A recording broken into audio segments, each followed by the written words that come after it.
দেখো বন্ধুরা, এই দুটো ওএলপি রিলে চেঞ্জ করে আমার ওএলপি রিলে দিতে এখানে কম্প্রেসার পুরো বসে গেছে। চেক করলাম,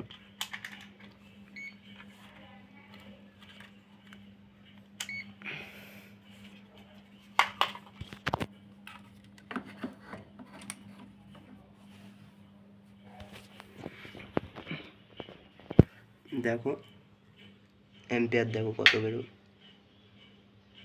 দেখেছো? এখন একে পুরো কম্প্রেসারটা চেঞ্জ করতে হবে, গ্যাস চার্জ হবে। আবার কি গ্যাস আছে 600। ফ্রিজের পুরো কন্ডিশান ভালো, কোনো জায়গায় কন্ডেন্সারে জং নেই, কিন্তু কম্প্রেসারটাই বসে গেছে।